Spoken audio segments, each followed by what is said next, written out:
Hello friends, अस्सलाम वालेकुम and welcome to reality TV. दोस्तों, आजकल शदीद गर्मी से हम सब परेशान हैं। ऊपर से लोड शेडिंग इंसान का बुरा हाल कर देती है।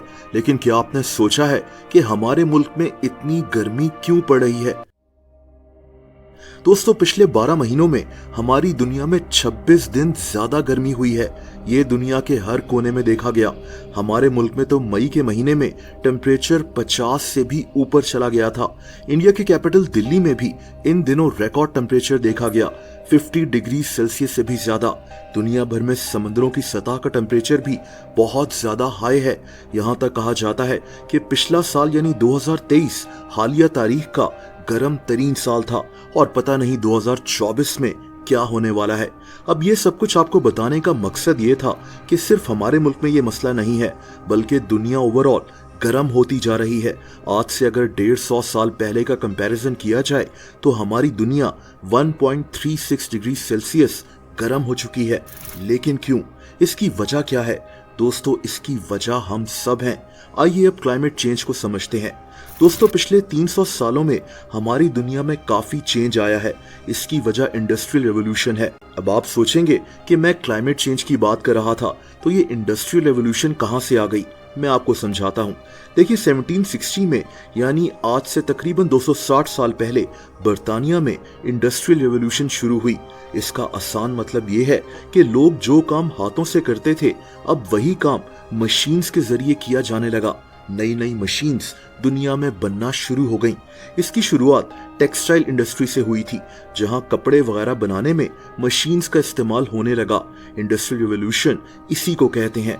ये बर्तानिया से शुरू हुई और फिर दुनिया के दूसरे कोनों में पहुंची। इसीलिए 18वीं सेंचुरी के एंड में बर्तानिया एक सुपर पावर बन चुका था। अब दोस्तों, दुनिया को इंडस्ट्रियल रेवोल्यूशन का बहुत फायदा हुआ, लेकिन यहीं से क्लाइमेट चेंज जिसकी हम आज बात कर रहे हैं, इसका खतरा भी शुरू हो गया। देखिए, जब हमने मशीन्स का इस्तेमाल करना शुरू किया तो हम इंसान फॉसिल फ्यूल्स को ज्यादा बर्न करना शुरू हो गए, तेल, गैस और कोयला वगैरह। इसकी एक मिसाल ये है कि जब इंडस्ट्रियल रेवोल्यूशन शुरू हुई तो बर्तानिया कोयले को फ्यूल के तौर पर इस्तेमाल करना शुरू हो गया। जैसा कि शिप्स को और ट्रेन्स को कोयले की मदद से चलाया जाता था, फैक्ट्रीज को भी कोयले की मदद से एनर्जी दी जाती थी और घरों में भी कोयला इस्तेमाल कर घरों को गर्म रखा जाता था। अब दोस्तों, इससे हुआ क्या?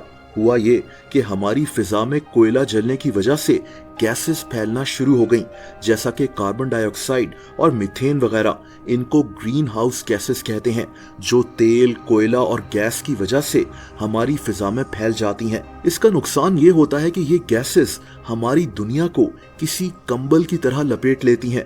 दोस्तों, जो सूरज की हीट होती है, जो हमारी जमीन से निकलकर खला में जाती है ताकि जमीन थोड़ी ठंडी हो जाए, ये गैसेस उसी हीट को हमारी दुनिया से बाहर जाने नहीं देती, जिसकी वजह से हमारी दुनिया का टेम्परेचर गर्म रहता है। अब मसला यह है कि ये जो गैसेस का कंबल दुनिया के इर्द गिर्द मौजूद है, ये और भी थिक होता जा रहा है, जिससे हमारी दुनिया हर साल मजीद गर्म होती जा रही है। इसके कई नुकसानात और भी हैं, जैसा कि जब गर्मी बढ़ती है तो हवा में मॉइस्चर बढ़ जाता है, जिसकी वजह से बारिशें ज्यादा होती हैं और सैलाब आने के चांसेस बढ़ जाते हैं। इसीलिए अब आप दुनिया भर में और पाकिस्तान में भी आए दिन सैलाब आते हुए देख चुके हैं। इसके अलावा दुनिया के कई इलाकों में इस गर्मी की वजह से कहत भी आ जाता है और तूफान जैसा कि हरिकेन्स में भी शिद्दत आ जाती है, क्योंकि हरिकेन्स अपनी एनर्जी समंदर के गर्म पानी से लेते हैं। दोस्तों, नवंबर 2018 में ऑस्ट्रेलिया में शदीद गर्मी में कुछ अजीब देखा गया। एक जंगल के अंदर कई चमगादड़ें नीचे गिरकर मरी हुई थीं। पता ये चला कि ये चमगादड़ें गर्मी की वजह से मरी हैं।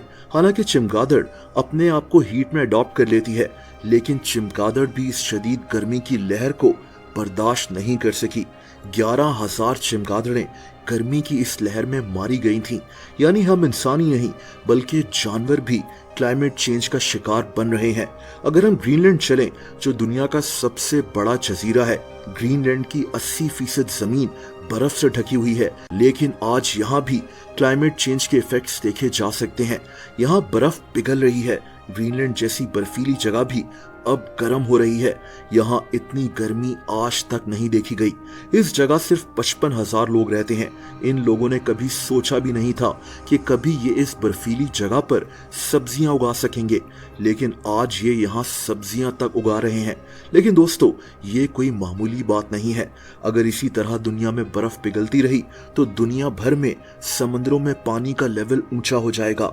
ऑलरेडी ऐसा हो रहा है। क्लाइमेट चेंज की वजह से दुनिया के कई जजीरे समंदर में डूब चुके हैं, क्योंकि पानी का लेवल उन जजीरों से ऊपर चला गया था।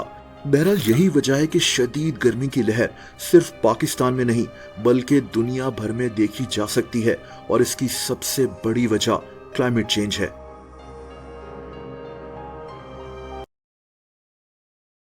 दोस्तों, अगर आप मुझे इंस्टाग्राम पर फॉलो करना चाहें तो उसका लिंक नीचे डिस्क्रिप्शन में मौजूद है।